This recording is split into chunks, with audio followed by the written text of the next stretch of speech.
Lee Jun was very careful. That was his nature. It was also his job right now. He was kneeling on the smooth floor of the Galactic Concordance Institute's main concourse. A small, complicated device was open in front of him.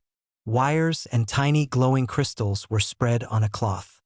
His long, thin fingers moved with a gentle precision that made other cadets stop and watch. Sometimes around him.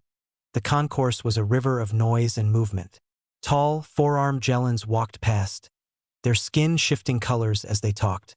Small, furry Dreviks scurried along the edges, always in a hurry. A group of Torgravs moved through the crowd like large, gray boulders.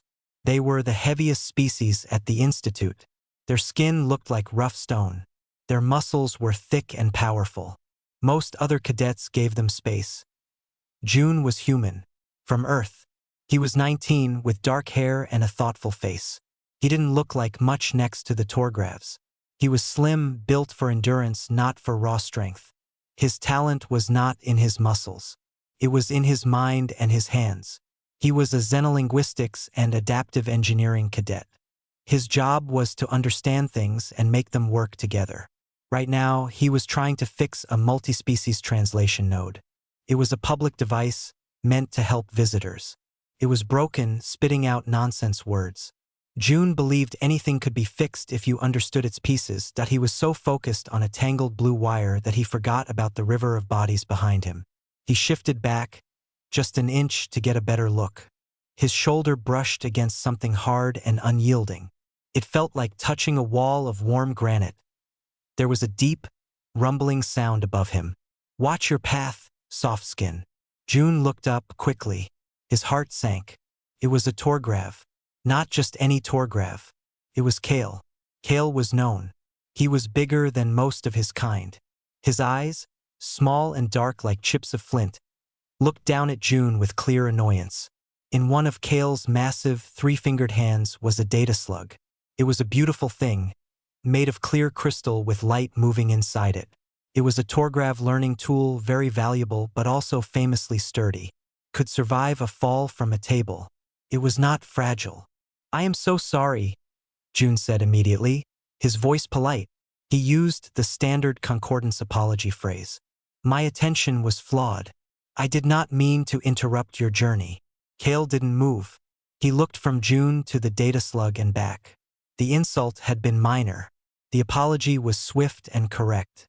But for a Torgrav like Kale, hierarchy was everything. Strength was everything. A smaller being had touched him without permission. An apology was a sign of weakness, not politeness. Here was a chance to reinforce the natural order. The crystal slug was fine, but Kale slowly opened his fingers. The slug fell. It hit the polished floor with a sharp tink sound. It bounced once, twice, and came to a rest, completely undamaged. The light inside it didn't even flicker. Jun stared at it, confused. It is okay," he said, pointing. "See? No damage. You made me drop it." Kale's voice was a low grind, like rocks moving together. "A weak, careless thing like you people from low-gravity worlds. You have no control, no density." A small crowd began to gather. This was better than class. A human against a Torgrav was never a fair fight, and therefore always interesting. Jun took a slow breath. He stayed kneeling. He knew this game. He had seen it before. The goal was not to win a fight. The goal was to not give a reason for one. "You are correct," Jun said, keeping his voice even. "My world's gravity is lighter. We are built differently. I apologize again for my carelessness. May I retrieve your slug for you?" He was being perfectly reasonable. This was the wrong thing to do. Kale's large foot came down next to the data slug. Not on it. He leaned forward. Before Jun could react, a huge hand shot out. It closed around the front of Jun's gray cadet uniform. With terrifying ease, Kale lifted him into the air. Jun's feet kicked, finding nothing.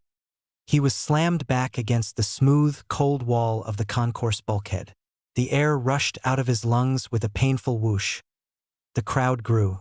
A Jellan whispered to its friend. Two Dreviks watched from atop a trash bin. Kale held him there, pinned like a specimen. June's back was flat against the wall. His toes barely scraped the floor. The pressure on his chest was immense. It was hard to breathe. "You talk too much," Cale growled. His face was close now. June could smell a dusty, mineral scent on his breath. "Your words are empty. They are noise. You have no weight. No substance. This is the truth of things. The strong decide where the weak go." June struggled, but it was useless. Pushing against Cale's arm was like pushing against a parked shuttle. He forced words out. "This is against Institute rules?" "Rules?" Cale laughed, a sound like cracking stone. "This is a demonstration, a lesson in physics." With his free hand, Cale drew it back into a fist. It was the size of June's head. It wasn't meant to break bones. Not here in the open. That would mean real trouble. It was meant for a different purpose. A loud, humiliating thump to June's stomach. It would knock the last of the air from him. It would make him gasp and curl up in public. It would be the proof of Cale's point. Strength was the only real law. "This will help you remember your place," Cale said. He pulled the fist back a little more, aiming carefully. The crowd watched, silent. Some looked away. No one moved. June closed his eyes, bracing for the impact. He focused on his breathing, on not showing the fear that was freezing his blood. This was just a moment. It would pass. He just had to endure it. The fist began to move. It was a slow, powerful, inevitable forward arc from the edge of the crowd. A figure stepped forward. She had been watching from the entrance to the logistics hall. She saw her friend's feet dangling. She saw the fist pull back. Park Soo-min did not run. She did not shout. She just started walking. Park Soo-min moved through the crowd like water around stones. She was not big. She was 20 years old, with a calm face and dark hair tied in a simple knot. She wore the same gray cadet uniform as June, but it sat on her differently. It looked comfortable, ready for movement. Her eyes were fixed on the scene ahead. She saw Cale's massive back. She saw June pinned against the wall, his face tight with strain. She saw the huge fist moving forward. Her own feelings, a hot flash of anger for her friend, a cold slice of fear, were pushed down. They were put in a box. There was no time for them now. Her mind became very clear, very quiet. She had known June since they were children in Seoul. He was the thinker, the one who took apart computers to see how they worked. She was the one who practiced her sword forms in the park every morning, rain or shine. They had come to the stars together, two different kinds of strength from the same world. She could not let this happen. Soo-min did not call out. A shout would have made Cale turn. A turned opponent was more dangerous. A charge would have been stupid. She had 50 feet to cover. She used them. Her walk was not slow, but it was not a run. It was a smooth, fast walk where her feet did not slap the ground. She kept her weight centered, her shoulders relaxed. She watched the geometry of the problem. Cale's stance. Feet planted wide, weight forward on the leg closer to June. His arm, extended, holding June up. His other arm, pulling back for the strike. His focus, entirely on the human in his grip. The crowd was a blur of faces she ignored. Some part of her mind registered a Drevix pointing, a Jellen's skin flashing a concerned yellow. It did not matter. The only things that mattered were the positions of the bodies. She remembered her first Hapkido teacher, an old man in a dusty gym. His voice was quiet but firm. "The mountain does not move," he had said. "But the river does not try to move the mountain. The river flows around it. It finds the path of least resistance. Your opponent's strength is the mountain. You are the river." Cale's strength was terrifying. To push against it was to lose. To meet it head-on was to break. But every action, every force created an opportunity. Pull created an imbalance. A push created an opening.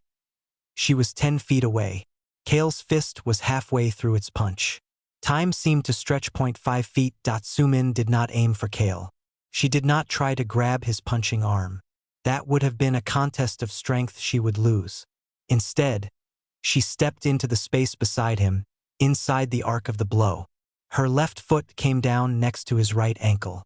It was the leg holding most of his weight. In one motion, as smooth as breathing, her left forearm came up. It did not block his punching wrist. Touched the outside of it, a redirection.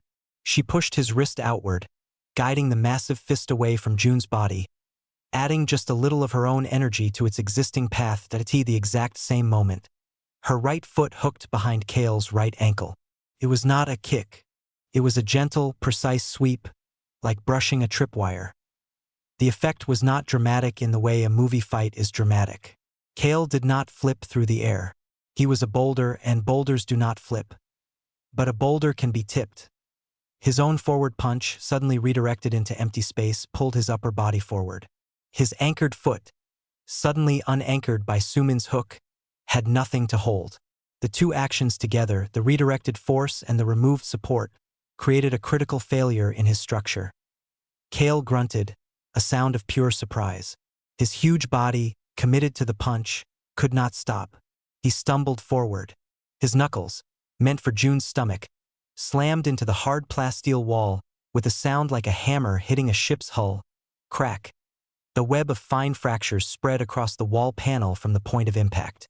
The sound echoed in the sudden silence of the concourse. June, released from the crushing grip, dropped to the floor. He landed on his feet, but his legs gave way, and he fell to his knees, coughing, sucking in huge, ragged breaths of air. He looked up, eyes wide and confused, not yet understanding what had happened. The crowd was utterly silent. No one had seen a move like that. Fights here were about power against power. This was different. It looked like magic. One moment Kale was about to strike. The next, he was punching a wall, and the small human girl was standing calmly beside him. Kale pulled his hand back from the wall. He looked at his knuckles. They were dusty from the broken plasteel, but unharmed. His stone-like skin was fine. His pride was not. He turned. Slowly. The rumbling sound in his chest was no longer just annoyance. It was full, deep anger. His small, dark eyes found Sumin. She had taken 2 steps back, giving herself space. Her hands were open at her sides, not in fists.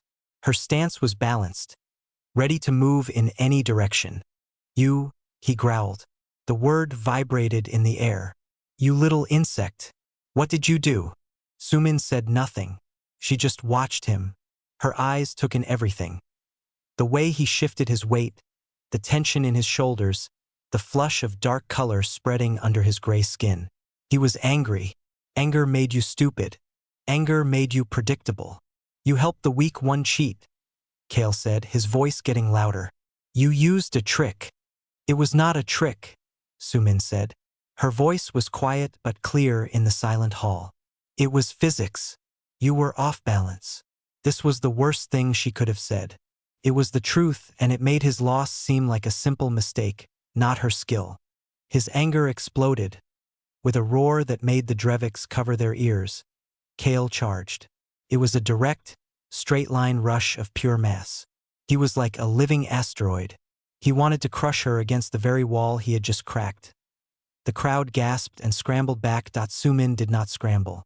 She exhaled, a soft, steady breath. She watched the asteroid come at the last possible second. When his arms reached out to grab her, she moved. She did not jump back. She stepped sideways, her body turning. Her left arm came up again, not to stop his charge, but to guide it. Her forearm pressed against the inside of his charging arm, redirecting his momentum just enough. Kale thundered past her, his grab closing on empty air. He crashed into a row of empty seating benches, sending them skidding across the floor with a shriek of metal. He was up in an instant, whirling around, even more furious. He swung a backhand, a wide, powerful arc meant to smash her into the floor. Sumin saw it coming. She dropped, not backward but straight down, her body compact. The heavy arm whistled over her head, missing by inches. As she dropped, she was already moving forward, rising inside the space his swing had left open. She was now inside his guard, closer to him than anyone had been during the whole fight. She did not strike. She lifted her right hand. She did not make a fist. She placed the heel of her palm lightly against the center of his chest, right on the hard plate of his sternum. It was not a push. It was a touch, a marker. She looked up at him, her face still calm. "Why is this necessary?" she asked, her hand on his chest. The simple question hanging in the air. The fight stopped. Cale stared down at her. He could have swatted her away. But her touch, her calm, her clear control. It was more confusing than any punch. She wasn't trying to hurt him. She was asking him a question he didn't have an answer for. In the heavy silence, a new voice cut through, sharp and authoritative. "What is the meaning of this?" The voice was like dry scales rubbing together.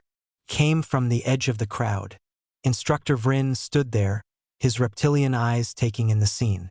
He was tall and lean, his skin a pattern of green and brown scales. He wore the dark blue uniform of a Concordance peacekeeper, and his face was set in a look of deep tiredness. He had seen this kind of thing before. Young cadets, too much pride, too little sense. He had expected to find a broken human and a smug Torgrav. This was not what he saw. He saw a cracked wall panel. He saw a human boy, Lee Jun, on his knees breathing hard but looking unhurt. He saw a Torgrav, Cale, standing frozen, his chest heaving with anger and confusion. And he saw a human girl, Park Soo-min, standing inside the Torgrav's guard with her palm resting lightly on his chest. She was not hitting. She was not even pushing. It was the strangest fighting stance Vryn had ever seen. The crowd parted for him. He walked into the center, his steps quiet. He looked at the cracked wall. He looked at Cale's dust-covered knuckles. He looked at Soo-min's hand, still held up. "Cadet?" Vryn said, his voice directed at Soo-min.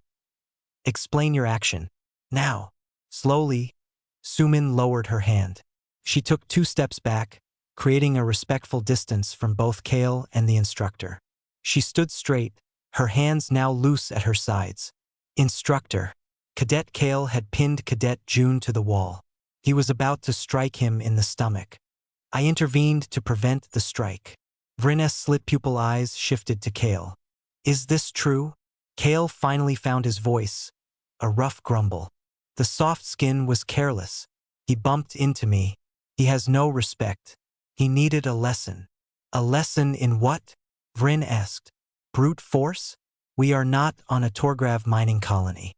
This is an institute of applied sciences. Your data slug," he pointed to the crystal still on the floor, "is undamaged. Your pride is wounded. This is not a valid reason for assault." "She attacked me," Cale said, pointing a thick finger at Soo-min. "Did she?" Vryn turned back to Soo-min. "Cadet Park, did you strike Cadet Cale?" "No, sir," Soo-min said. Her voice was clear. "I redirected his punch. He struck the wall. When he charged, I moved out of the way. When he swung, I moved inside the swing. I did not land a single blow." Vryn blinked slowly. He believed her. He had seen the end of it. The calm, the control. "Then what is this?" He gestured to the space between her and Cale. "This is not a standard Concordance conflict resolution posture." "It is control, sir," Soo-min said. The fight was over. He was stopped. Further violence was unnecessary. I was showing him a vulnerable target I could have struck, if my goal had been to harm. My goal was to stop. Jun got shakily to his feet, still rubbing his chest. "Instructor," he coughed. "It is as she says. I apologized." He escalated. "Soo-min."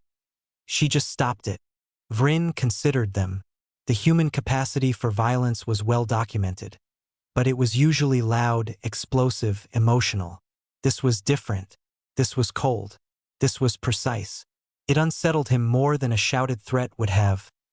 "Cadet Cale," Vryn said, "you will report to disciplinary office. 1 week of sanitation duty in the mineral baths, and you will pay for the wall repair from your stipend. Your lesson is cancelled." Cale's jaw tightened, but he gave a short, sharp nod. "Yes, instructor." He shot a last, burning look at Soo-min and Jun, then turned and stomped away, the crowd scurrying to get out of his path. Vrin waited until he was gone. He looked at the two humans. You too. My office. Now. The walk to Instructor Vrin's office was quiet. The office was small and neat. A viewport showed the stars slowly turning outside. He sat behind his desk and gestured for them to sit in the two hard chairs opposite. Start from the beginning, he said. Cadet June. June told the story simply.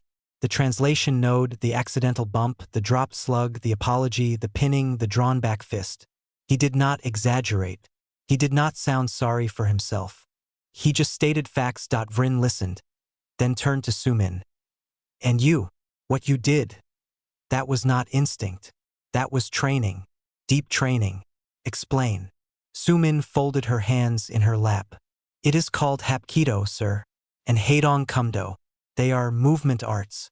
From my region of Earth.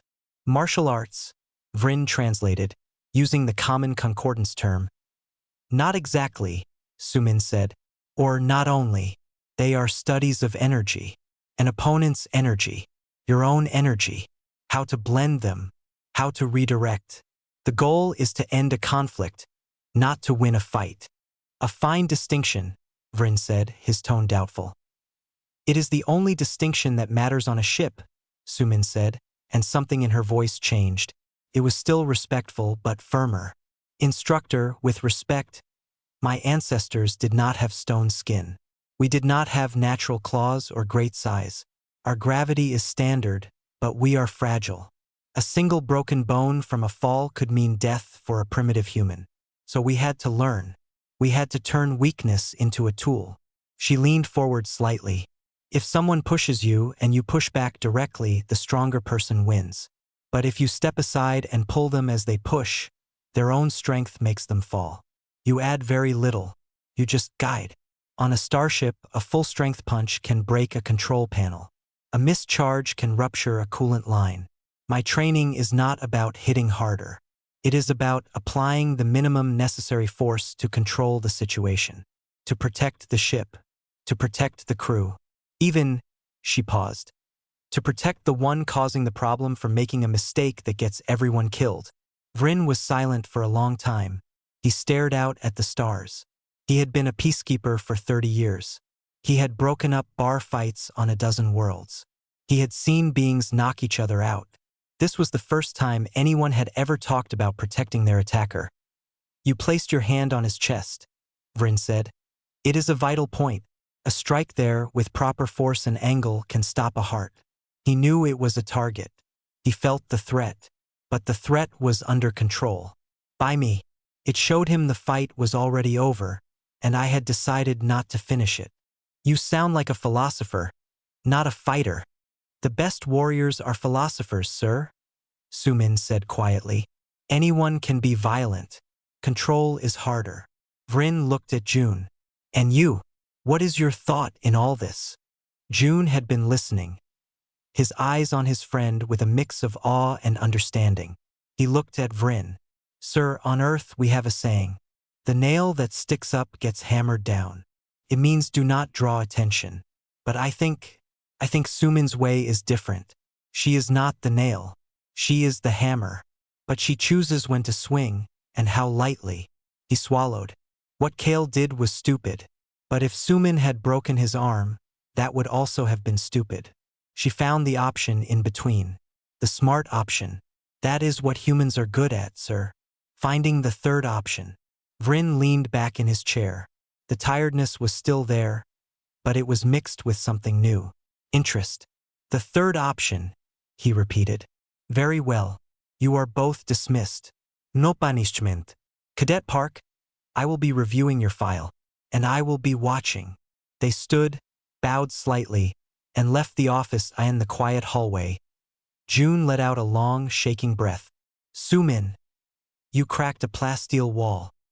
He did that, she corrected, but a small smile touched her lips. I just helped him aim. What you said in there, about protecting him. It is true, she said, starting to walk. If I had hurt him badly, it becomes a bigger problem. For us, for him, for human-Torgrav relations. The goal was to make him stop. The goal was not to prove I was stronger. I am not. She looked at her hands. I just know how to use the strength that is already there. Behind them, in his office, Instructor Vryn opened his data screen. He typed a search: Terran Kinetic Redirection Minimum Force Combat. He had a feeling he would be reading for a long time. The quiet girl had not just stopped to fight. She had introduced him to a whole new way of thinking about conflict. And that, he mused, might be the most powerful thing he had seen all day. News in a place like the Institute did not travel in official reports first. It traveled in whispers, in widened eyes, in stories told over meals in the mess hall. By the next morning, everyone seemed to know. They knew a Torgrav had been made to punch a wall by a human girl half his size. They knew she hadn't thrown a single punch. The story grew with each telling. Some said she had used a secret human nerve pinch. Others said she was a psychic, bending space around her. The cracked wall panel, already repaired by a swift maintenance bot, became a pilgrimage site. Cadets would walk by and touch the smooth, new plasteel, trying to imagine the force it had taken.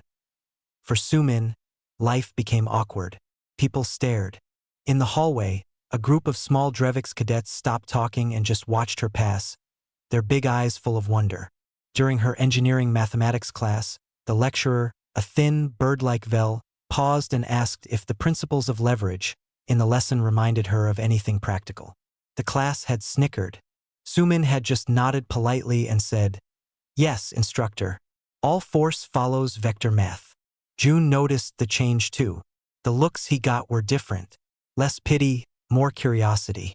He was no longer just the weak human who got pushed around. He was the weak human who had a friend that could make a Torgrav miss. It was a strange kind of respect. 3 days after the incident, Sumin was called back to Instructor Vryn's office. She went alone, her mind running through possibilities. More questions? A reprimand for unofficial combat. Vryn was not at his desk. He was standing by the viewport. He turned as she entered. "Cadet Park. Seat." "She Saturday. I have reviewed your physical aptitude scores," he began, not looking at a screen, his eyes on her. "Average. Your strength metrics are in the lowest quartile for a human female. Your reaction times are good, but not exceptional. By all our standard measures, you are an unremarkable physical specimen." Sumin said nothing. This was not news to her. Yet, Vryn continued, turning fully to face her. "You neutralized a physically superior opponent with 0 collateral damage to yourself and, aside from a wall panel, to him. Our standard hand-to-hand combat curriculum is based on Gellon multi-limb grappling or Torgrav strength overwhelm techniques. It does not account for what you did." He walked to his desk and tapped the screen. A hologram sprang to life, showing a stick figure reconstruction of the event. It played in slow motion. Kale's punch, Sumin's entry, the deflection, the foot hook, the stumble. "Our analytics AI has run this sequence 200 times, Vryn said. "It calculates that your physical contribution of energy was less than 5% of the total force that unbalanced him. 95% was his own force redirected. The AI calls it tactically optimal efficiency. I call it clever." "Thank you, sir," Sumin said, unsure where this was going. "The concordance value's clever," Vryn said, sitting down. "We also have a problem. Many species here come from worlds where physical dominance is a primary social marker. Incidents like your disagreement with Cadet Kale are common. They waste my time, they cause injury, and they damage equipment. Our current conflict resolution module is a lecture. It is ignored." He steepled his scaly fingers. "I am proposing an experimental seminar, a practical workshop. It will be listed in the catalog as Applied Physics for Security Personnel, Energy Redirection and Control." Sumin's eyes flickered up to his. "Sir, you will teach it?" Vryn said flatly. A wave of cold shock washed over Sumin. "Instructor, I am a cadet, first year. I am not qualified to teach." "You are the only qualified person I have," Vryn replied. "You have demonstrated the principle. You can explain the philosophy. The course will be voluntary." No grades. It will be held twice a week in Gymnasium 3. I will be present to supervise. You will not be teaching how to fight. You will be teaching how to not fight using physics. That is the official line. He could see the protest forming in her mind. This is not a request, Cadet Park. It is an order. Consider it part of your practical service credit. And, he added, a note of something almost like dryness in his voice, Cadet Kale will be required to attend, as part of his disciplinary correction. The first session was that Friday.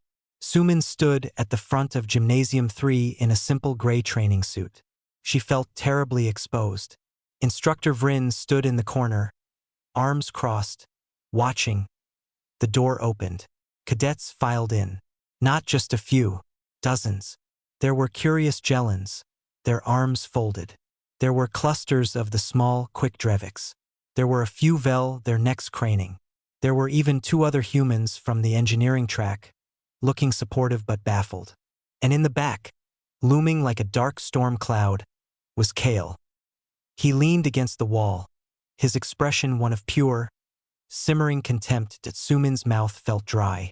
She looked at June, who had come for moral support and was giving her a small, encouraging nod from the side.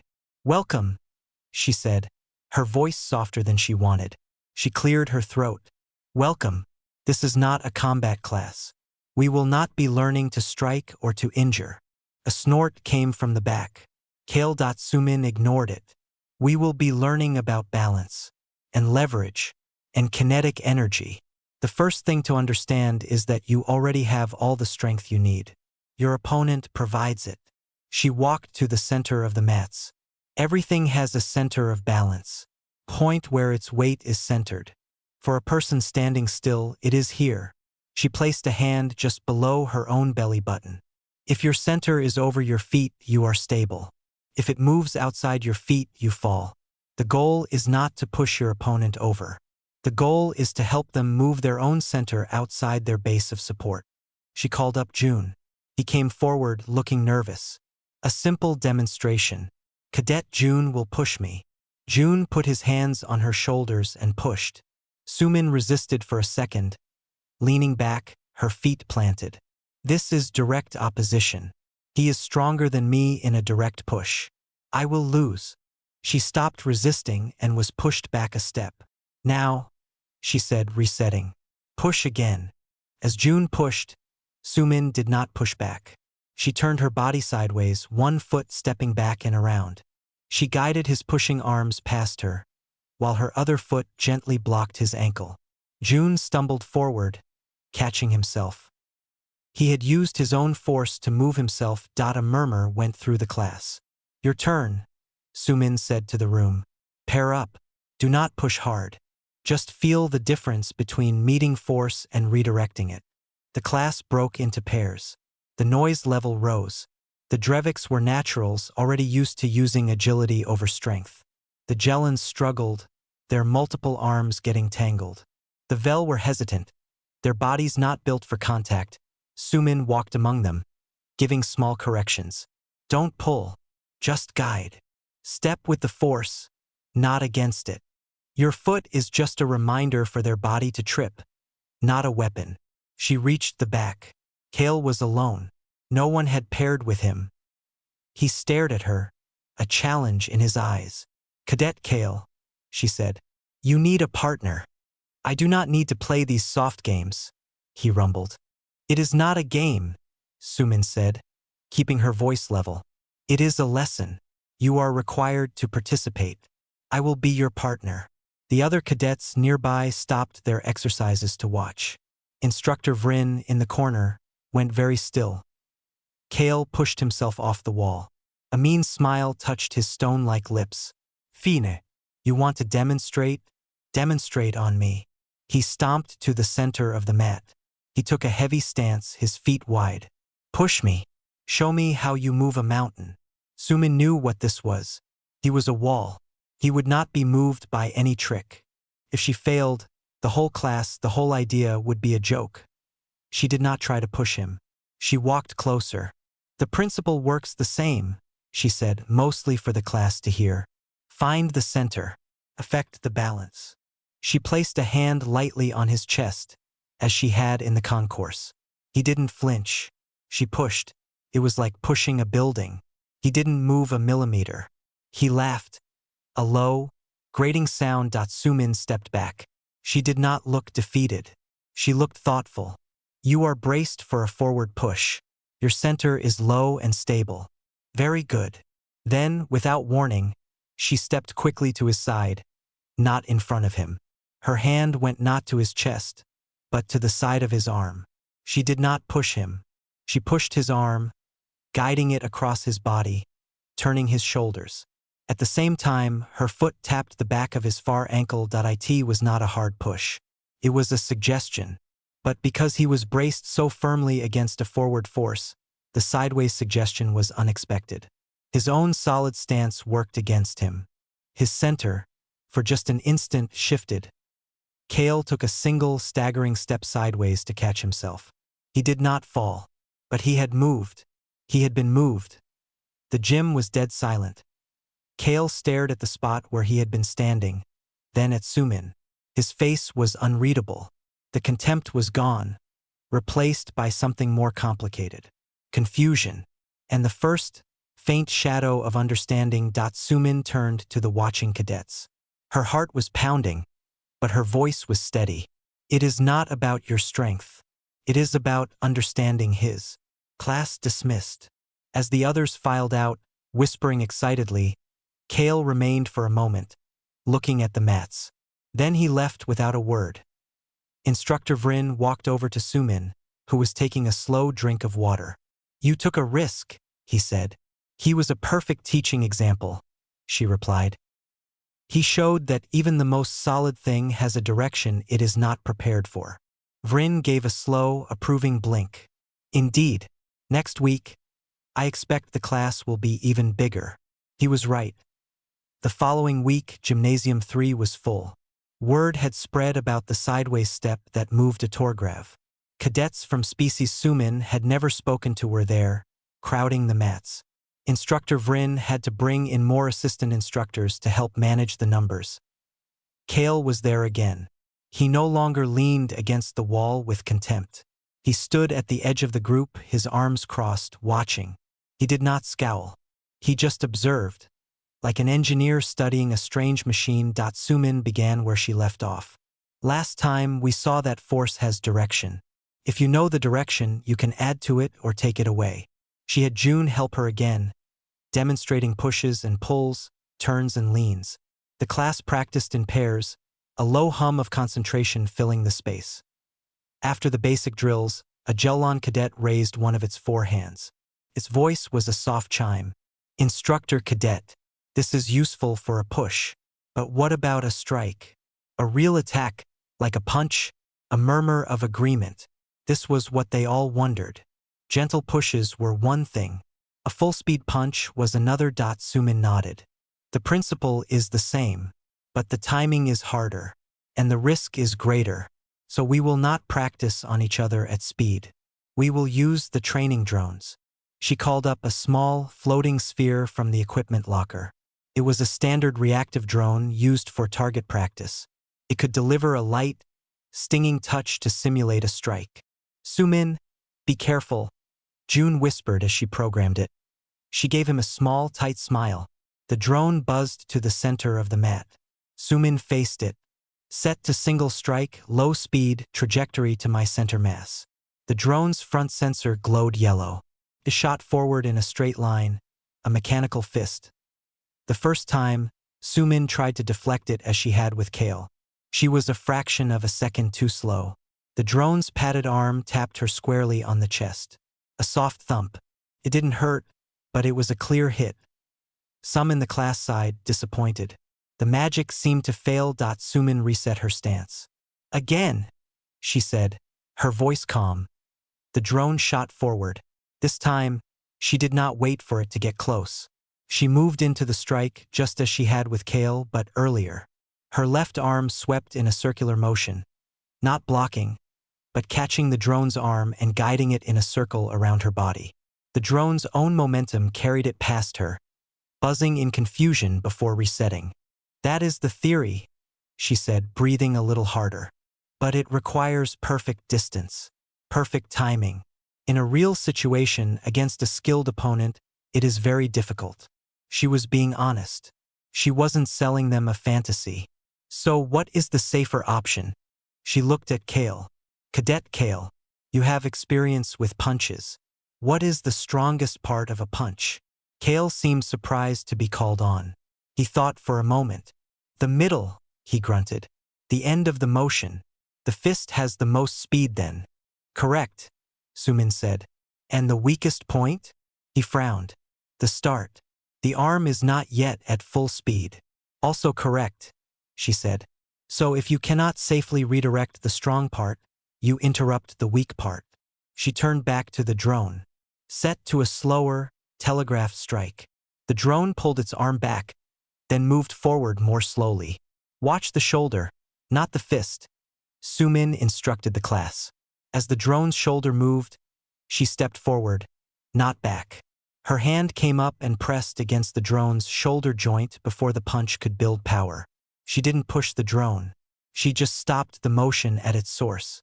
The drone's arm hung in the air, powerless. This is not about strength, she said, holding the position. It is about early recognition and position. You prevent the force from ever being created. This is the true core of control. Stop the problem before it becomes a problem. The class was silent, absorbing this. It was less flashy, but it made more sense. Pair up again, Sumin said. Practice the interruption. One partner makes a slow, telegraphed punch. The other steps in and stops it at the shoulder or the elbow. No force, just contact. The pairs began. Kale again had no partner. He watched the others, his heavy brow furrowed. After a few minutes, he walked over to a young Drevix cadet who was practicing with another Drevix. The Drevix looked up, its large eyes wide with alarm. With me? Kale said, his voice not a request, but not a threat either. The little Drevix, trembling, nodded. Kale got into a stance. Punch. Slowly. The Drevix made a tiny, hesitant punching motion with its small claw.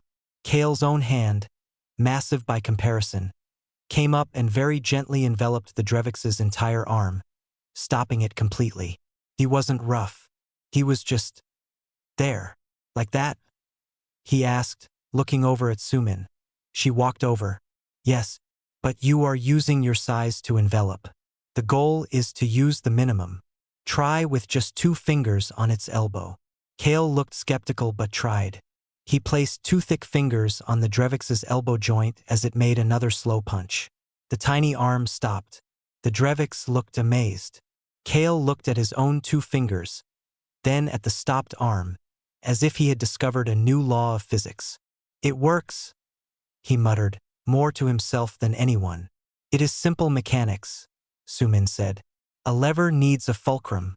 You are the fulcrum. Kale did not smile, but the deep, permanent frown on his face seemed to soften, just a little. For the rest of the session, he moved from pair to pair, a mountain offering to be a practice dummy for the smaller cadets. He let them try their interruptions on his massive arms. His patience was clumsy, but it was real. After class, as everyone was leaving, Kale lingered. He approached Sumin, who was putting the training drone away. June hovered nearby, watchful. You fight without fighting, Kale said abruptly. It is not fighting, Sumin corrected. It is problem-solving. Kale was quiet for a moment. On my world, he said, the words coming slowly. Strength is the first answer, the only answer. If you are not strong, you are nothing. This, he gestured to the mats. This is a different answer. It is not weak. It is efficient. Sumin nodded. On my world, we had to be efficient. We did not have the luxury of being the strongest. Kale looked at her, really looked at her, for the first time without anger. Your people, they all know this. Sumin shook her head. No. Not all. Just some. It is a study like engineering or language. It takes many years. Humph. He turned to leave, then stopped. Next class. I will be here. When he was gone, June let out a breath. I think you just confused him more than any punch ever could. That is the point, Sumin said, closing the equipment locker. Confusion is the first step to learning. Later that night, in the Torgrav dormitory sector, Kale sat on his reinforced bunk. He held a heavy training weight in one hand, idly lifting it. His mind was not on the weight. He was thinking about levers and fulcrums. He was thinking about the Drevix's tiny arm, stopped by 2 fingers. He was thinking about the human girl who had not tried to hurt him, but had instead shown him a hole in his own understanding of the universe. He put the weight down. He flexed his hand, looking at the stone-like knuckles that had cracked the wall. For his entire life, that hand had represented his worth. Now, he wondered if there was worth in knowing where to place 2 fingers instead. The thought was uncomfortable, like a puzzle he couldn't solve. But for the first time, he wanted to solve it. Across the station, in her small quarters, Sumin was also thinking. She reviewed the lesson in her mind. The students were learning, but they saw it as a collection of tricks. They did not yet see the whole picture. The philosophy, the control was not just for conflict. It was for everything. For handling delicate equipment. For moving in zero gravity. For managing stress. It was a way of moving through a dangerous universe with precision. She looked at the stars outside her viewport. Her ancestors had looked at the mountains and rivers and learned from them. Now she was here teaching aliens about balance. Felt strange and right and enormous. She was not just a cadet anymore. She was a translator for a very old, very human idea.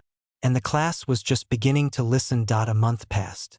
The seminar, now simply called the Control Lab by the cadets, had become a fixed part of the Institute's weekly rhythm.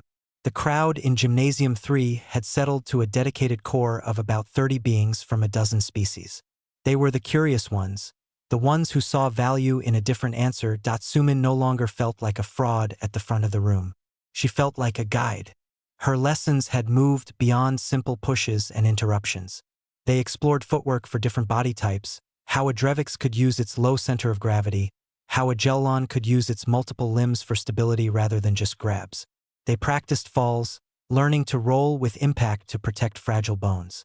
It was all framed as practical physics, damage mitigation, and system safety. Kale was her most consistent student. He asked no questions in class, but he watched everything. He practiced the movements with a slow, deliberate focus, like a sculptor working with unfamiliar clay. His size made the delicate maneuvers difficult, but he persisted. The contempt was gone, replaced by a gruff concentration. One afternoon, after a session on using an opponent's charge to guide them into a wall or a safe barrier, emphasizing environmental control, not aggression, Instructor Vrin approached Sumin. "Your friend, June," he said. "His final practicum project for adaptive engineering is coming up." Sumin wiped sweat from her brow. "Yes, sir. He is nervous. It is a big test. He is pairing with a Gellon cadet to modify a common piece of shipboard equipment for multi-species use." Vrin continued, his reptilian eyes unreadable. "The project is ambitious, perhaps too ambitious. The evaluation will be in Main Engineering Bay 2, tomorrow at 1400 hours. You should be there." It was not an order, but it was close. Sumin understood. Vrin saw a connection between her work and June's. They were 2 sides of the same human coin. She nodded. "I will be there." The next day, Sumin arrived at Engineering Bay 2. It was a large, noisy space full of humming machinery and the smell of ozone. A small observation area had been set up for the evaluators. Instructor Vrin, a senior Gellon engineer named XIX, and a Torgrav systems chief named Gorv. In the center of the bay on a work platform was June. Next to him was his partner, a Gellon cadet named L. They were standing before a standard atmospheric regulator, a large boxy unit that cleaned and mixed air for different species needs. June's project was to modify its control interface. The current model had a single, heavy physical lever designed for Torgrav strength. Smaller, more dexterous species struggled with it.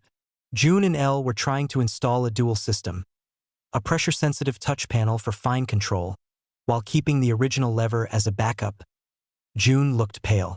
Elle's skin was a nervous, flickering orange. The components were spread out on a table. It was clear they were behind. "Begin your demonstration, cadets," Instructor Vryn said, his voice flat. June took a breath. "Sirs, the original lever mechanism uses a direct hydraulic linkage. We have disconnected it here," he pointed, "and routed it through a converter chip here.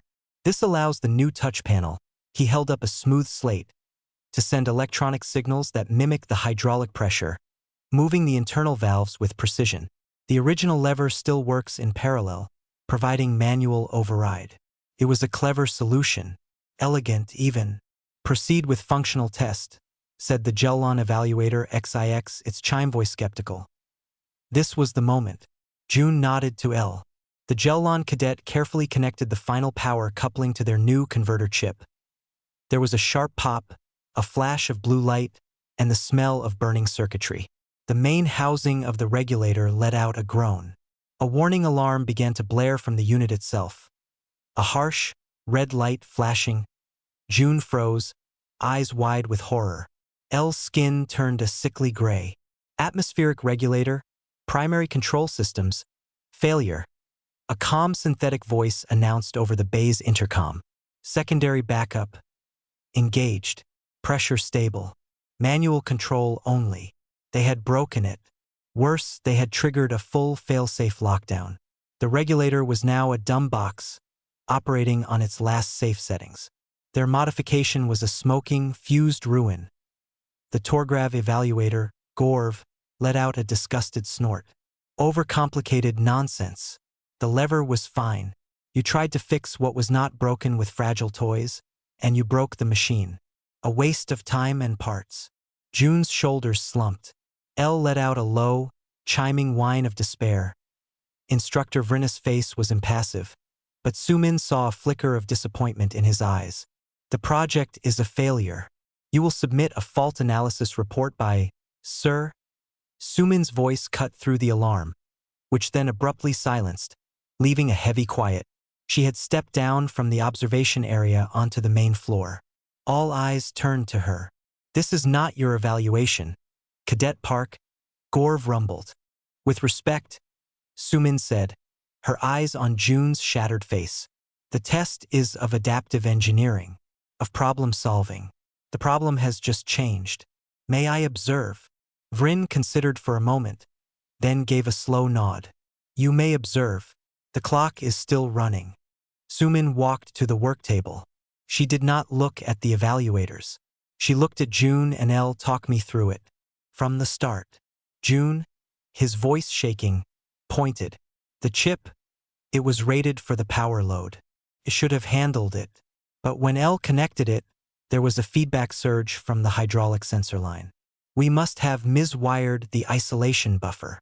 "Okay," Sumin said, her voice calm, like she was in the gym.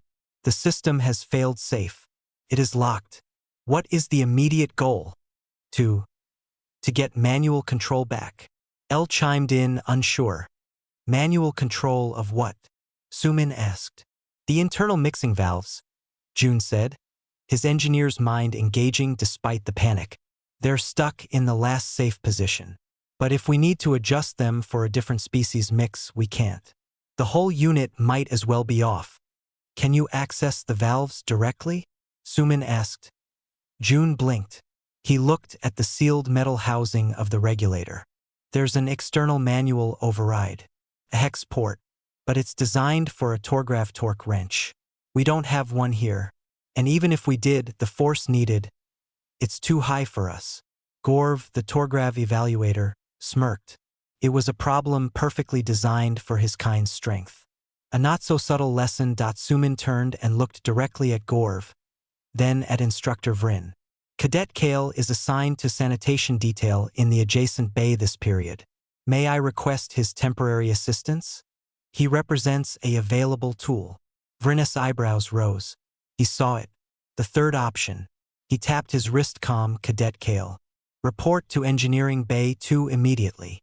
Minutes later, Kale arrived, looking confused in a maintenance jumpsuit. He saw the scene. The evaluators, the failed machine, the worried cadets, and Sumin standing calmly in the middle of it. "Cadet Kale," Sumin said, "we have a mechanical problem. The manual override for these valves requires high torque. We cannot provide it. Can you?" Kale walked over, looked at the hex port, and grunted. "Yes, but I do not have the wrench." June, suddenly animated, was already rummaging through a tool cart. "We don't have the specific one, but here." He held up a long, solid metal bar and a universal adapter head. "This can fit the port. It will give you even more leverage." Kale took the bar. It looked small in his hand. He fitted the adapter onto the port. He looked at Sumin. "Which way? And how much?" June scrambled to a data slate, pulling up the regulator schematics. "Clockwise, but only a quarter turn. Any more and you'll shear the valve stem." Kale placed his hands on the bar. He took a stable stance, just as he had learned in the gym. He didn't just yank. He applied steady, immense pressure. The metal groaned. Then, with a smooth click, it turned. A perfect quarter rotation. "Pressure reading is changing," El chimed, its skin flushing with hopeful green. "The manual circuit is responding. We have control." June let out a shuddering breath. Sumin turned to the evaluators. The original project failed, but the adaptive engineering objective was to restore control functionality. Control has been restored using available resources: human diagnostic skill, Gellon schematic access, and Torgrav applied force. The system is working through a new, improvised hybrid method. The bay was silent. Gorv's smirk was gone. XIX, the Gellon, was studying the improvised wrench and bar setup with interest. Vryn looked from Sumin to June to Kale. "Innovation under failure is a critical skill," Vryn said finally. "Cadets June and El, your project grade is marked down for the initial failure, but you receive full credit for collaborative problem-solving and system recovery. Submit your fault analysis and include a section on this alternative control method." It was not a triumph, but it was not a disaster. It was salvage. As the evaluators left, Kale handed the metal bar back to June. "Your tool," he said. "Thank you," June said, his voice full of genuine relief. "You saved our skins." Kale glanced at Sumin. "You just used me as a lever. You were the perfect tool for the job," Sumin said, a faint smile on her lips. "Efficient."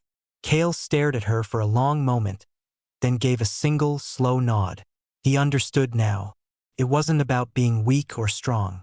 It was about being the right part of the system. He walked out, his heavy steps thoughtful. June looked at Sumin. "You turned a failing grade into a pass." "No," Sumin said, looking at the regulator now functioning through their messy, hybrid solution. "We all did. You just have to know what kind of force to apply and where." She had taught control in the gym. Here, in the engineering bay, she had just proven it worked on more than just bodies. It worked on everything. The story of the atmospheric regulator spread. It was a quieter story than the cracked wall, but it went deeper. Instructors in engineering and logistics started to hear about it. They heard about the human cadet who saw a Torgrav not as a problem, but as a torque wrench. They heard about the failed project that was saved by treating the crisis like a puzzle, where every person was a piece. Instructor Vryn called Sumin to his office one final time. The seminar was over, its cycle complete. She stood before his desk, waiting. "The experiment is concluded," Vryn said, tapping a data slate. "Formal feedback from participants is unusual. They do not talk about fighting. They talk about system analysis and force application." Cadet Kale's report was one sentence. "I understand levers now. It is the highest grade he has ever given."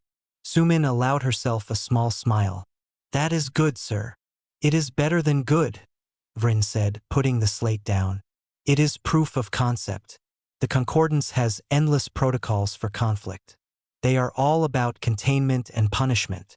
Your method is about prevention and redirection. It is a tool we lack." He stood up and walked to the viewport. "I have submitted a proposal to the curriculum board. Next semester, there will be a new required module for all first-year cadets. Terran conflict resolution, energy redirection, and applied mechanics. It will be based on your seminar. Sumin's breath caught. Required? For everyone. For everyone, Vryn confirmed, turning to face her. Not as an elective for the curious, but as core knowledge like fire suppression or vacuum protocols. A way to think about conflict that does not start with hit back harder. You have shown it is not a human trick. It is a universal principle. We were just too blind to see it. He picked up another file. Your friend, June. His work on the regulator, especially the recovery, has been noted. The adaptive systems track wants him for a special project next year. It seems failure, when handled correctly, can be more instructive than easy success. Sumin felt a swell of pride for June. He had earned it. And you, Cadet Park, Vryn said, his voice softening a fraction. Your practical service credit is complete. With distinction. But your path is your own. The Peacekeeper track would be fortunate to have you. The engineering track would also benefit. Where do you see yourself? Sumin was silent for a long moment. She looked past him at the stars. She thought of the gym, of the engineering bay, of the quiet understanding in Kale's eyes. I do not wish to be just a peacekeeper, sir, or just an engineer. I think I want to be a translator. Vryn tilted his head. A translator? Your xenolinguistic scores are average. Not that kind of translator, Sumin said. I want to translate ideas. The idea that control is better than strength. That a problem is just a system waiting to be understood. I want to teach, yes, but also to learn how other species see these problems. And find new solutions together. She met his gaze. Is there a path for that? A slow, rare smile touched Vryn's scaled lips. There is now. I will make some recommendations. Interspecies applied philosophy and systems mediation. It has a ring to it. Sumin left his office feeling lighter than she had in months. The weight of being an example was shifting. It was becoming a path. Her final session in Gymnasium 3 was not a lesson. It was a gathering. The regulars were all there, even Kale. They stood in a loose circle. There was no drone, no practice drills. This is the last official meeting, Sumin said to the group. But the training never ends. It is a way of seeing. Remember, the goal is not to win. The goal is to understand the forces in play and to guide them to a safe conclusion. Whether those forces are a punch, a broken machine, or a misunderstanding between friends. A Drevix cadet raised a small hand. What if the other person does not want a safe conclusion? What if they only understand strength? Sumin nodded. It was the oldest question. Then you use strength, she said simply. But you use the right strength, the minimum required, and you use it with control. The principle is the same. You are not reacting with rage. You are applying a solution, a last resort, applied precisely. She looked at Kale. Sometimes, the right strength is a Torgrav's arms prying open a door. Sometimes it is a Drevix's fingers disabling a circuit. It is never about you being stronger. It is about you being smarter about strength. The group was quiet, absorbing this. Then, from the back, Kale spoke. His voice was a low rumble, but clear. I have a request. A final demonstration. All eyes turned to him. Not on me, he said. He walked over to a storage locker and pulled out a large, heavy training bag. It was designed for Torgravs, filled with dense synthetic material, weighing over 300 kilograms. He dragged it to the center of the mat with a grunt. It stood upright, a massive, immovable pillar. This, Kale said, patting the bag, is a problem. It is in the way. It is heavy. It does not want to move. How do you move it? He looked at Sumin. It was a real question. He wasn't testing her. He was asking her to complete the lesson, to translate her ideas to the scale of his world. Sumin studied the bag. She walked around it.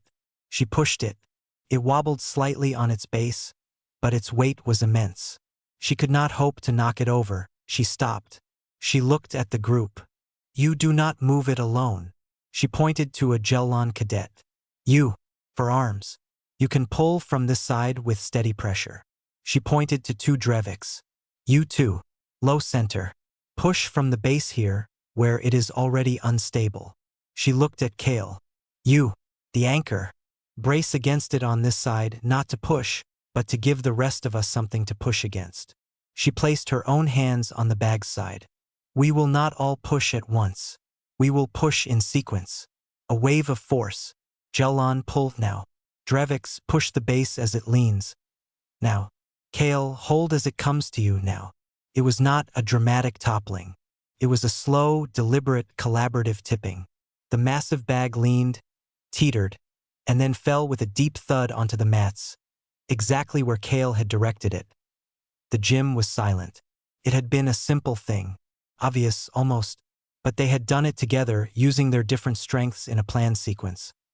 Kale looked down at the fallen bag, then at the group. I see, he said, and for the first time, there was something in his voice that might have been respect. For all of them, Sumin smiled. The problem is solved, and no one was hurt, and the bag is not our enemy. It is just a bag. The group broke up slowly, cadets coming to shake Sumin's hand or offer quiet thanks. Kale was the last to leave. He stood before her, seeming even larger in the empty gym. You changed the way I see, he said, the words coming out awkwardly, but with effort. Not just fighting. Many things. Thank you. You changed the way I see too, Sumin replied honestly. You showed me the principle works for any scale. He gave a final, sharp nod, and left. Sumin stood alone in the quiet gym. The mats were scuffed. The air smelled of clean sweat and effort. She thought of the girl who had stepped in front of a fist, scared but sure. That girl was still here, but she was also something more now. She was a teacher, a translator, a link between an old Earth idea and a wide, strange, star-filled future. She turned off the lights and closed the door. The seminar was over. The real work was just beginning. The new semester began with a buzz. Among the usual course listings in the Institute database was a new, required entry, TC 101, Terran Conflict Resolution, Energy Redirection and Applied Mechanics. The description was dry, full of terms like vector analysis and systemic de-escalation. But every first-year cadet knew the story behind it. They had all heard about the wall, the girl, and the Torgrav. Sumin was no longer the one teaching it. A specialized instructor, a retired peacekeeper with a background in biomechanics, had been hired. But her influence was everywhere. The first lesson started not with a lecture, but with a simple exercise. Try to push your partner over, then try to help them lose their balance using only a guiding touch. Gymnasium 3 was now constantly booked. Sumin and June had moved on to advanced studies. June was deep in the adaptive systems project, his confidence growing. Sumin was taking a mixed schedule, advanced xenolinguistics, peacekeeper ethics, and a new independent study called comparative conflict philosophy, advised by instructor Vrin. Their paths still crossed with Kale's. He was often in the main engineering bays now, not for punishment but by choice. His sheer strength made him useful for heavy, precise work, and he had developed a surprising patience for it. They would nod to each other, a quiet understanding passing between them. The past was not forgotten, but it had been folded into something else, like a raw material transformed into a tool. The crisis, when it came, was not a fight. It was a simulation, a final, comprehensive practical exam for second-year cadets in the Starship operations track. It was held in a full-scale training shuttle, a real vessel locked in a docking cradle. The systems were real, the controls were real, and the problems thrown at the cadet crew were randomized and brutal. Sumin and June were not part of the crew. They were observers, assigned to the control room overlooking the shuttle bay, alongside instructor Vrin and other faculty. Kale was inside the shuttle, part of the crew. His role was damage control and physical systems override. It was a perfect fit. For an hour, the crew did well. They handled simulated radiation leaks, power fluctuations, and navigation failures. Then, the central exam computer threw a compound problem at them. A simulated coolant line rupture, followed by a power surge that fried the primary door servos for the main engineering compartment. Inside the shuttle, alarms screamed. On the control room monitors, Sumin watched the team scramble. A Vel cadet was trapped in the engineering compartment. The door was sealed shut, the hydraulic mechanism dead. The environmental readouts showed temperature spiking in the compartment from the simulated coolant leak. The crew's commander, a Gellon, ordered Kale to pry the door open. On the monitor, Kale set his massive hands into the slim seam of the door. The muscles in his back and arms corded. He pulled. The metal groaned in protest, but the door, designed to hold against vacuum pressure, did not budge. He strained, his feet slipping on the deck. It was not enough. He was strong, but the door was stronger. Primary override is non-responsive. A cadet shouted over the comms. Backup circuit is fried. We can't get the hydraulics to engage. June, watching from beside Sumin, leaned forward. His fingers flew over a secondary data slate, pulling up the shuttle schematics. The door isn't just locked, he muttered, more to himself than anyone. The surge welded the primary servo armature. It's fused. Even if they restored power, the mechanism is seized. On the screen, Kale stepped back, breathing hard. He looked at the door, then at his hands, frustration on his face. Brute force had failed. The trapped Vel cadet was reporting rising heat levels. Panic edged its voice. Instructor Vrin watched, his face grim. This was a possible fail scenario. Sometimes, simulations ended with a simulated casualty to drive the lesson home. Sumin watched Kale. She saw not just a strong being failing, but a tool being used for the wrong task. June, she said, her voice quiet but urgent. The door is fused. Can it be unfused? June stared at the schematic. The armature is a small alloy rod inside the housing. If we could shock it with a reverse current, the thermal contraction might break the weld, but we have no access. It's inside the wall. Sumin's eyes moved from the schematic to the live feed. She saw the door, the seam, Kale standing before it. Problem. A system. Different strengths. She turned to the communication console. Instructor. Request permission to give advisory input to the crew. Vrin looked at her, then at the failing scenario. Permission granted. Advise. Sumin opened a channel to the shuttle. Her voice was calm, clear. Crew, this is Observer Park. Listen carefully. The servo armature is fused. Prying is ineffective. You need to apply sharp, focused force to the armature itself inside the housing. Inside the shuttle, Kale heard her voice. He looked up at the nearest camera, as if he could see her. How? The Gellon commander chimed in, frustration clear. June grabbed the comms from Sumin. There's an external maintenance panel, 6 hex bolts on the wall next to the door. Behind it is the servo housing. You need to deliver a sharp impact to the side of the housing at the level of the armature. It might crack the weld. Kale was already moving. He found the small panel. The hex bolts were small, meant for a tool. He didn't have one. He looked at his fist, then at the small bolts. Wrong tool. Sumin's voice came again. Kale, do not use your fist. You need torque. Find a lever. A solid piece of metal. The crew scrambled. A Drevix cadet scampered to a tool locker and came back with a long, thick metal bar, a reinforcing strut from a storage rack. It was perfect. Kale took it. He inserted the end into the head of one hex bolt. He applied pressure. The bolt sheared off. He did it again. Another bolt sheared. It was fast, brutal, and effective. In moments, the panel was loose. He ripped it away, exposing the inner machinery of the door. There, June said, pointing at his schematic and then at the screen. The silver housing. A sharp impact here. Kale looked at the housing. He looked at the bar in his hand. A sharp impact. He raised the bar like a hammer, aiming for a precise spot. Wait. Sumin's voice cut through. Not with a full swing. The force needs to be focused, not overwhelming. You could damage the guide rails. Use a short, hard tap. Let the bar's weight do the work. Kale lowered the bar. He adjusted his grip. He held it like a giant's chisel.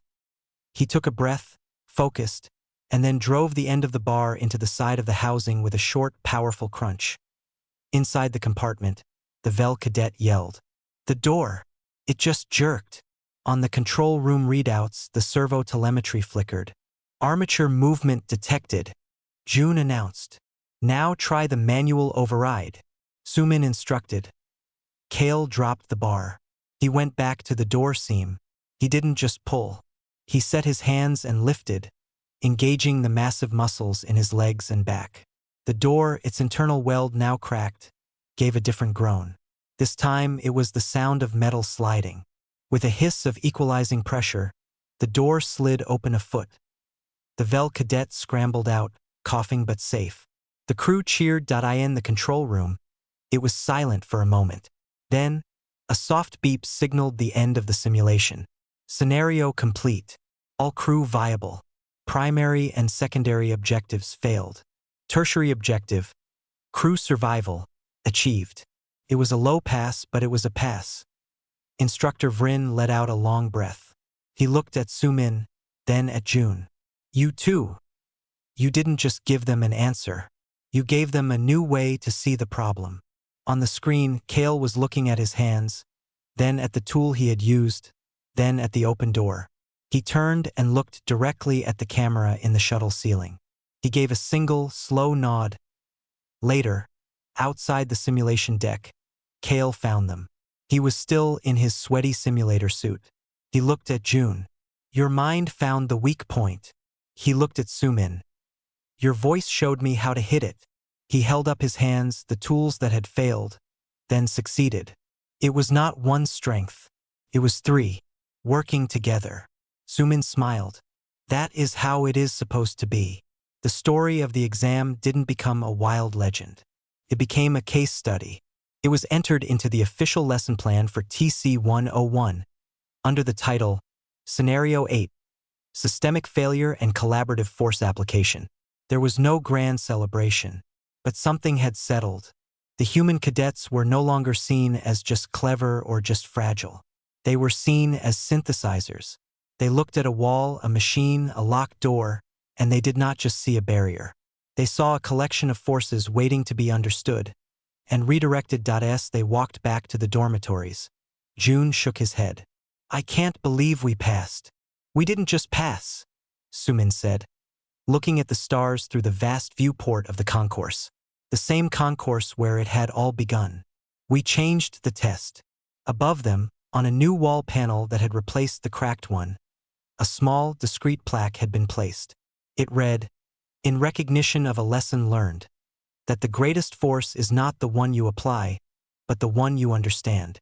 No one knew who authorized it, but every cadet who walked by and read it understood. They had all pinned someone to a wall, in their hearts, until an Earthborn girl stepped in, mid-blow, and taught them a different way.